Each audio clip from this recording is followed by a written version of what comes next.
En aquel tiempo dijo Jesús a sus discípulos: os aseguro que si el grano de trigo no cae en tierra y muere, queda infecundo.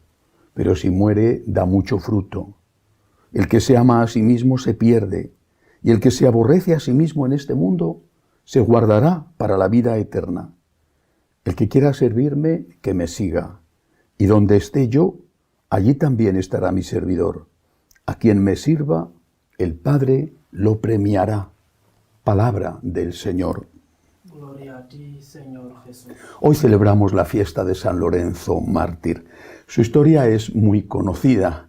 Era diácono del Papa en Roma, y cuando en las catacumbas de San Calixto fueron sorprendidos el Papa, el diácono y un buen grupo de cristianos por la policía, los soldados del emperador, algunos murieron allí mismo, entre otros el Papa. Pero San Lorenzo, como diácono, era el administrador de la iglesia, y pensaban los emperadores, el emperador pensaba que la iglesia era riquísima. Le prometieron salvarle la vida si les daba el dinero, los tesoros de la iglesia, y el diácono lo aceptó. Condujo a la policía hacia uno de los barrios más pobres de la ciudad, que no está lejos de donde se encuentra o se encontraban los sitios más elegantes, distinguidos, el Foro Romano, en la zona de Italia conocida todavía hoy como la Suburra. Cuando llegó San Lorenzo, acompañado por la policía, empezó a salir de aquellas casas malolientes y medio derrumbadas, empezó a salir la gente, porque estaban acostumbrados a que llegaba el santo a repartirles ayuda, comida, en fin. Cuando se vio rodeado por la gente, con humor le dijo San Lorenzo a la policía: estos son los tesoros de la iglesia.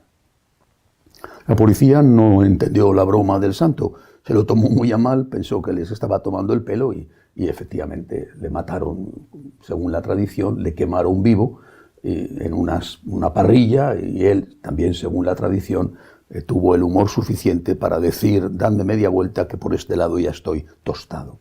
Eso realmente cuesta más difícil, cuesta más trabajo creer, pero los santos son capaces de cualquier cosa. Lo importante es esa frase de San Lorenzo: estos son los tesoros de la iglesia. No eran los únicos tesoros. La Eucaristía era un gran tesoro. El tesoro mayor, allí mismo, en las catacumbas de San Calixto, donde fue martirizado el Papa y apresado San Lorenzo, allí mismo fue también apresado en otra ocasión San Tarsicio. Salía de la catacumba, la policía estaba esperando a ver quién salía para apresarlo, y allí mismo le atraparon, le preguntaron qué llevaba, el niño no quiso decir lo que era, y entonces le mataron por defender la Eucaristía. La estaba llevando precisamente a los presos. Creían los cristianos que un niño pasaría desapercibido entre los que vigilaban a los presos en las cárceles. El tesoro de la iglesia es la Eucaristía, y el tesoro de la iglesia es la caridad, el amor a Cristo y el amor a los pobres. Este es el tesoro de la iglesia, lo ha sido siempre, desde el inicio. No puede haber caridad sin amor a Dios, y no puede haber amor a Dios sin amor al prójimo, porque la virtud de la caridad tiene como primer destinatario el propio Dios. Si no, no es caridad, es solidaridad, que es una virtud humana muy noble, pero no es caridad.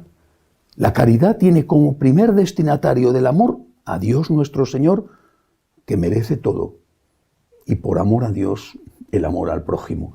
Un amor al prójimo que implica sacrificio, generosidad, renuncia. Aquella gente era pobre, no eran ricos, era una iglesia perseguida, y sin embargo, de lo poco que tenían, aún compartían con otras personas que no tenían nada que ver con su fe. Y quizá así era como atraían a ricos y a pobres para la nueva religión.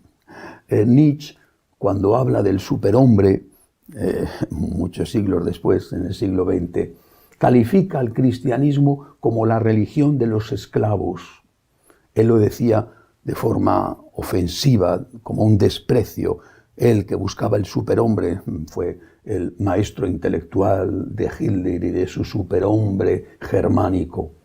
Bueno, pues la religión de los esclavos, que es la nuestra, es la religión de aquellos que se saben redimidos por Cristo, que se saben liberados por Cristo y que no nos importa ser más pobres para enriquecer a los que tienen menos que nosotros. Esa es nuestra religión, la religión de la caridad, la religión de aquellos que han puesto su principal tesoro en Dios y en amar por Dios a los que necesitan nuestra ayuda. Que así sea.